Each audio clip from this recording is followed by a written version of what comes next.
I started driving at the age of 3. Age of 6, I was competing national, international races. Wow. By the age of 9 onwards, I was winning championships.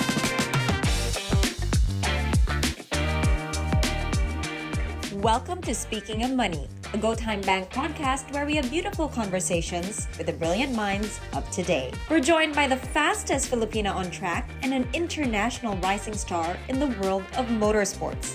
Let's welcome Bianca Bustamante. So hi Bianca, thank you so much for being with us here today. I'm so excited to speak with you and learn more about your journey. We've read about and we've watched Bianca, the race car driver. And of course, we've seen Bianca, the social media personality. But who is Bianca when the cameras are off and the helmet is put away? Well, that's a tough question to start with. You put me on the spot there, but obviously thank you for having me here. It's an absolute pleasure to be back in the Philippines, of course. I'm sure. So yeah, most people know me as probably their local racing driver that apparently had a shot to race abroad and is now racing for McLaren, which is like a dream come true. Amazing. Never in a million years I would have ever thought that would happen. But honestly, off track, like I really am just like a small town girl. I always say this often, but like I said, I never in a million years would actually think this would all be a reality for me. Obviously, starting a sport that is so male dominated, and not just that, but a sport that is so hard to get into and that is normally reserved for people with money. Right. And you know, initially it was always very tough. So in my head, I knew I was passionate. I loved racing. I loved being an athlete. But it was something that was never a reality for me until 3 years ago. So yeah, and I'm still living the dream. Right. There's a lot to unpack there. I want to talk Yes. more about that later. I'm sure it came with a lot of challenges. But for now, what is one thing your fans don't know about you? Oh, why the tough questions already? Obviously, I am a racing driver, and I always want to be known by that, which is amazing because to be the first ever female driver in the development program for McLaren, I think that speaks volume. But at the same time, I really am just a young 19-year-old that is also trying to still navigate through life. And I think that's often a common misconception because, you look at Instagram, you look at socials, you watch me online, and it always seem like I already know what I'm doing. I already seem like I got my life planned ahead of me. But honestly, I'm still trying to find out, who I really am as a person. Everywhere I go, every person I meet, I'm still trying to find pieces of myself.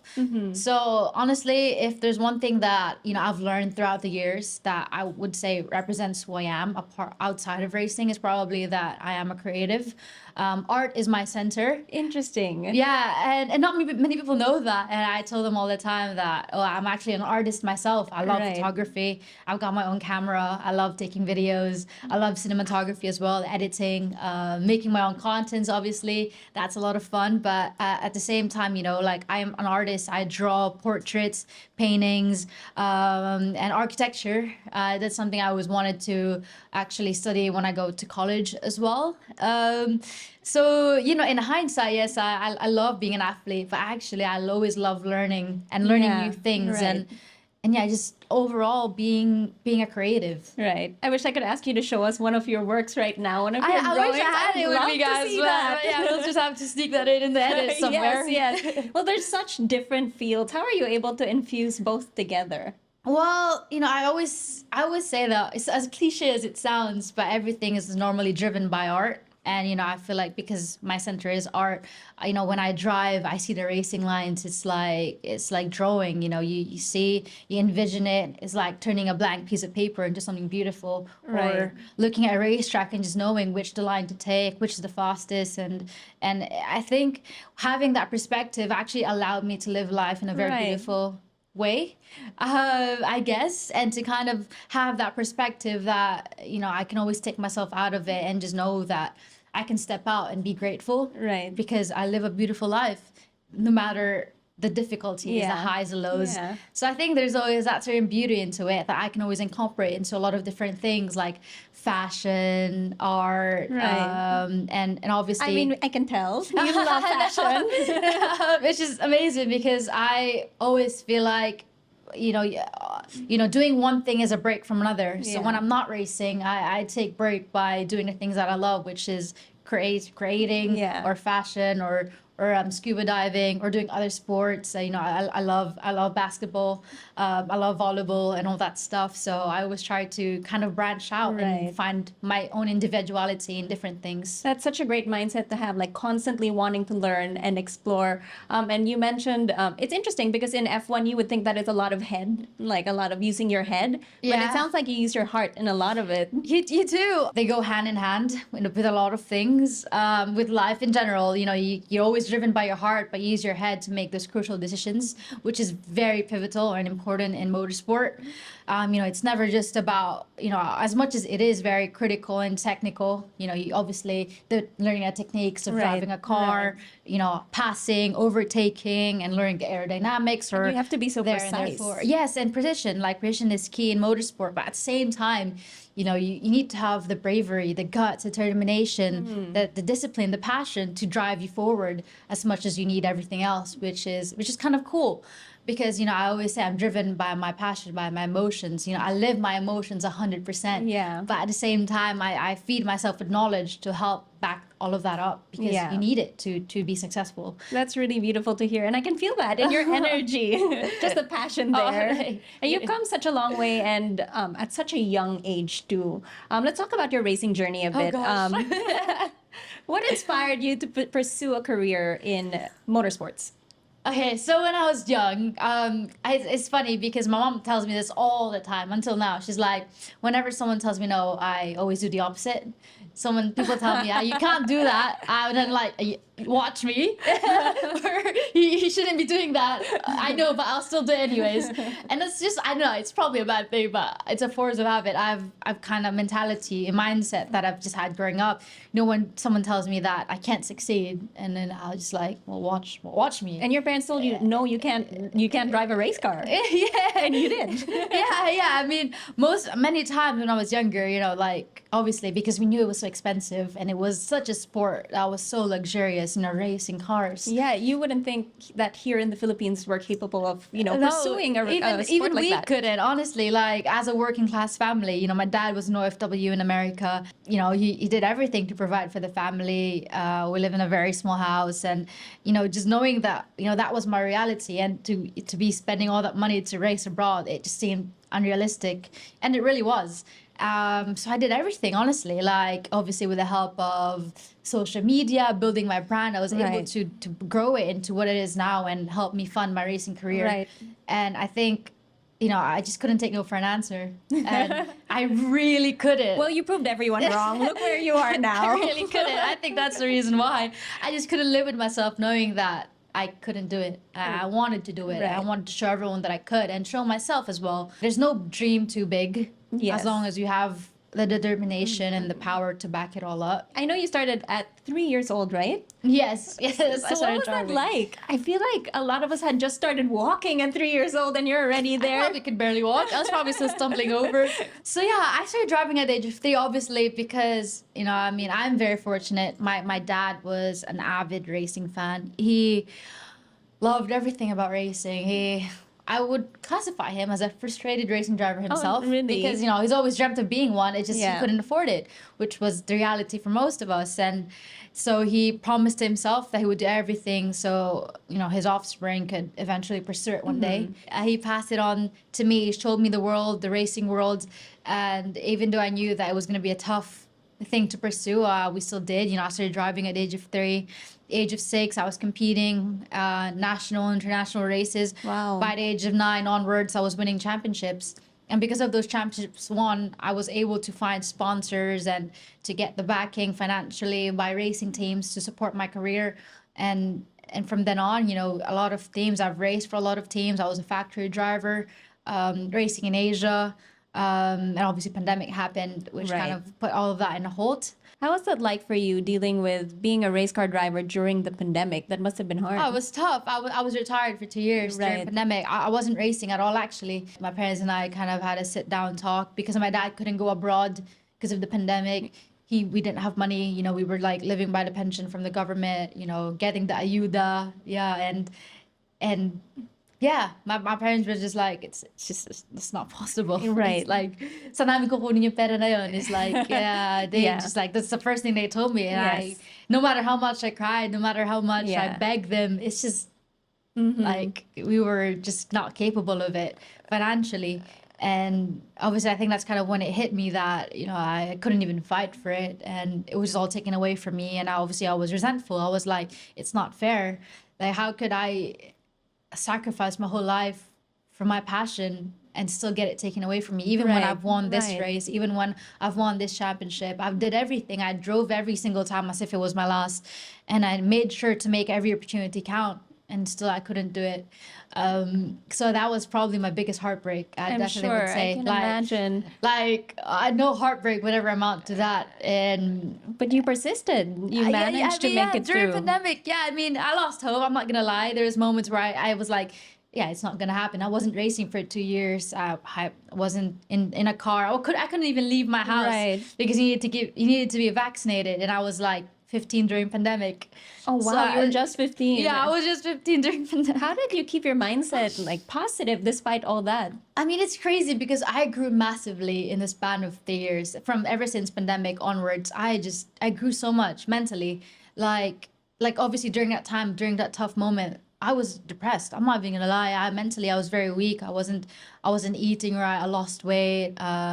You know, it's still a struggle that I face till now because, you know, I feel like when something's taken away from you, you kind of put yourself in this like This little hole. this little yeah. hole, yeah, and you gotta climb out of it. Yeah. Obviously, you need help. You need your village. You need a family. You need people.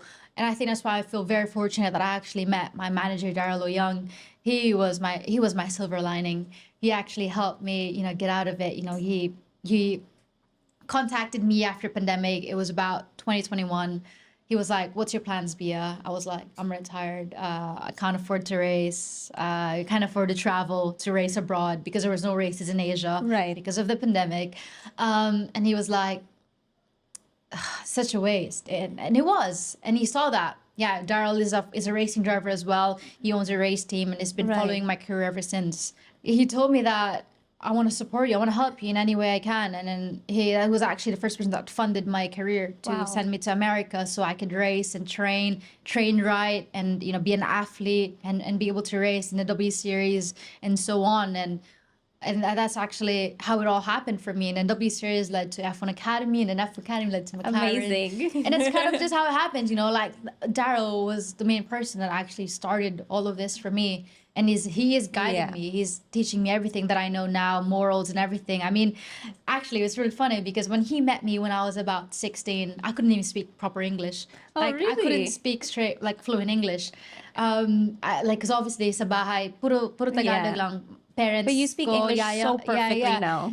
Like everyone, kaibigan ko, all of them, they all spoke Tagalog. My English wasn't honed at all. And then I was sent to America, and Dara was like, "You don't know how to speak English properly, so I'll send you to CNN to do an interview." I went Oh, to CNN. straight to CNN. Yeah, straight to Wow. CNN. I did an interview. I'm like, "Hi, my name is Bianca Bustamante." That must have been so I'm intimidating. a 17-year-old racing driver from the Philippines, Cute. and really, that's how I spoke. Yeah, and yeah. and I realized, you know, to be a better racing driver, I needed to be able to conversate. I needed to be able to, you know, hold myself up high Right. and be able to deal, you know, speaking with brands, with obviously big companies. Yeah. Like, you needed that, especially Yeah. in the sport that I'm in, because it's such, as much as it is racing, it's also business. It's about learning the ethics of the sport. It's about learning how to deal with media as well. You need to learn to promote yourself. Yeah, I promote imagine. yourself because it is so expensive. Most Yeah. of the money you use in motorsport does not come from your own pocket. Yeah. It comes from the brands, endorsement deals, and that's something that I didn't even know. And that's what Daryl taught me, and that's why I had to really work on myself. I wanted to better myself so I could be a better racing driver, so I could afford to race and to test. Right. So you mentioned Daryl, but can you share a story about a mentor or someone who has had a significant impact on your journey? Obviously, my dad, he was obviously, he's one of the pillars in my career. He was there from the very beginning. He obviously was the one to fund my whole career at the beginning, and that meant day in and day out working 3 jobs in America in construction. And so I barely even saw my dad. Like, I'd only see him during Christmas. He'd maybe come home for a few weeks, and yeah, he'd work 6, 7 days a week, and straight off to Western Union to send money back home to Philippines. The Filipino story. Yeah. Obviously, my mom had to be both a mother and a father Yeah. to me and my brother, who actually has autism and Down syndrome as well. So I had to be a breadwinner because I had to take care of my mom when Right. she grows up. I had to take care of my brother. I think definitely my whole family, they're people that I look up to. Because they taught me valuable lessons. Like my mom was always very strict on me. Like it's funny. I don't know if it's just she's so Asian. She's like the most Filipino mom ever. Really? She's like when I was young, bawal maglaro sa labas. Bawal candy. Bawal candy. Yeah, because masisira ang ngipin ko. Bawal lahat. I was like, can I go? No. Like, I wouldn't even bother asking anymore because I knew that. She must have been so nervous seeing you drive a race car if she was like strict. Honestly, yeah, that's the thing. My mom was very supportive. She was like my manager. But like I was like a 5-year-old kid. And she was like my manager. Because I'd like all the time she'd be like, no, you gotta take care of your hands. You gotta take care of this because when you're a racing driver, she was like, That's so she was preparing nice. me to be a champion, I guess. So I wasn't worked. allowed to. Yeah, I wasn't allowed to do a lot of things when I was young. I was homeschooled as well, so it's another thing that obviously a sacrifice I had to Right. give. So like I didn't have a normal childhood. Yeah. So instead of like watching Disney, I was like watching onboards or watching videos of Wow. racing. And so the only time she'd like let me watch something on TV is if it was racing. So it's Until like, now, do you still constantly watch racing?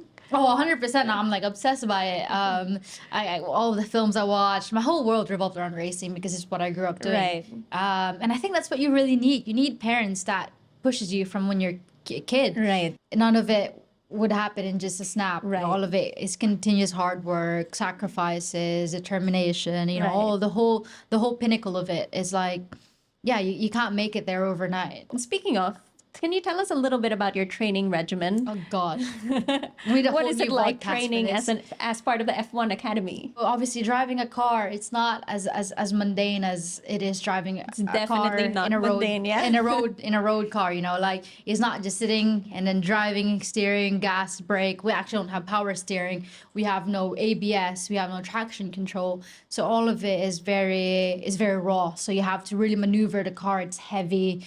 There's G forces. Imagine accelerating from 0 to 100 in 3.4 seconds. That's crazy. And so on. So you have to be able to withstand all those G forces, lateral Gs, and everything, obviously. And because it is so male dominated, there's never been a pathway built for women. So when you're actually Interesting. starting, you don't know. Like obviously, men and women are very Yeah, different. you can't train like the men do. You can't because I'll never be able to lift as heavy. That's why there's different categories. Even in Olympics, there's male and Yes, female. exactly. So in that hindsight, I can never be able to lift as heavy as a man, and that's something I had to accept that I can't train like a man. I had to train what caters to my body as a woman. You know, and I have my own needs. I have my own strengths and weaknesses. And that's something I had to find along the way through trial and error. Obviously, with an amazing team behind me, Optimum Nutrition, as well as McLaren, providing me all the information I need, nutrition that I need. You know, like training at gym. It's not just about lifting. It's not just as a weightlifter, as maybe a weightlifter training for Olympics. All he would do is probably lift and lift and lift weightlift. weights, right? Yeah.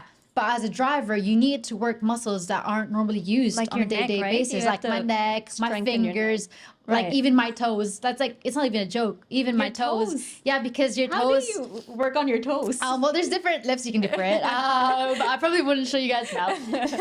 But yeah, even your toes, because you need to have strengths in your muscle, like in your fingers and your foot, or like those like tiny auxiliary muscles that allows you to really maneuver the brakes. Right. Because it's such precision. Yes. When you see like a brake trace, it's a peak and then a drop. So that's how much minimum speed you can carry into a corner. I don't get too Yeah, it's getting technical. technical. I don't want to get too technical, but basically that's how you can like, because when you're driving, you have to think of a car that is not stable. It's like dancing with Right. it. So Okay. everything is like minor. Is like everything is like you can't even see it. Like imagine 1 second. That's so quick. But in racing term, that's so much. Right, I Like can 1 imagine. second is probably here to there or I so know, and on. when you see the races, it's really like 0.0. Yeah, it's always point. It's tenths, it's milliseconds, it's hundreds of seconds, it's like that. And because in racing terms, everything's so minimal. Like and I think that's why it makes the sport so difficult, because you're always fighting for like the little things. You're right. For that, you need to be physically strong, mentally strong, and obviously the neck to withstand the G-force, your arms. Because the thing is with racing, the minute you get tired, you start thinking about it, and then your Right. brain gets tired, and then you lose focus of the car ahead of you. Obviously, you're also racing with someone else, so you're also thinking about other This people. is hours. Yeah. People don't realize that races last so long. Yeah, they do. They run for like laps of like non-stop, and it's in torrential rain, torrential heat. It's like in all condition we race. Yeah. And I think that's one of the craziest part is that, you know, in any condition we race, Right. rain or shine. So that means you need to be able to adjust in various conditions as a driver, and you need to be very proactive in the car. So it takes a lot of mental strength as well. Do you have a pre-race ritual? Pray, very religious. My parents That's are nice. Catholic, so I always pray Sign of the Cross, or obviously listening to music helps calm me down. Obviously, in a race weekend, it can be very loud and noisy. Not even just like from the engines. Like, I love the sound of the engine, but it's actually everything that's around you. I feel like external factors can heavily affect performance on track. And so you always have to be able to mute that down or silence Right. it when it matters the most. Obviously, like imagine getting in the car and you're thinking about this, you're thinking Other about other things, people, right. or even sometimes external factors like family or relationships or you know, all those stuff. How And do you handle those nerves? actually, I have a sports psychologist. That's why it's so important to work on the mental strength, right. because the brain is a muscle such as the rest of your body, Mm-hmm. and it's so important to train it every single time. You know, we talk about dealing with frustrations, anger. You know, we experience Right. emotions. You know, we're driven by either happiness or sad or fear Mm-hmm. is the exact fear factor. So you always need to be able to, well, to keep your mentality yeah, right. straight and focus ahead. Right. No matter if you're driving bad or good, you're able to pick yourself up. And I think that's a mental battle that many athletes face, not just us racing drivers, but obviously Athletes at that level, you gotta factor right. in that you're also driving in speeds of like 260 kilometers per Yes. hour, and that is quite dangerous. And you are driving with other It people. is an extreme sport, It is an after extreme all. sport. So you're not just thinking about yourself, you're thinking about the people you're racing with. Mm-hmm. When you're making a pass, it has to be clean, or else you can endanger someone else. Right. So you gotta like factor in a lot of things, but at the same time keep focus on what's in front of you. So, you know, there's that, and obviously dealing with defeats. You know, racing is one of the things where I feel like, you know, for the Olympics, you got 4 years to prepare for it. But in a season in like Formula One or an F1 Academy, we've got races nearly every week, Right. every month. In different parts of the world. In different too. parts of the world. So you're traveling, you're with different people, different food, different conditions, different tracks. So you need to be able to adapt. And, you know, no matter how bad the race is, the next day is always a new opportunity. And you always got to think of it that way. That, Right. you know, today's success You is can't dwell on tomorrow's. things too Yeah. often. It is, and that's why it's so important to always work on yourself mentally, and to pick yourself up, no matter how bad or good it gets. You know, I feel like time is the best investment, but they add up, and like by the end of the month, I'm like, what? I had a very different perspective, because you see kids abroad, you see the kids I'm racing against. They all come from a very wealthy family, like wealthy. Right.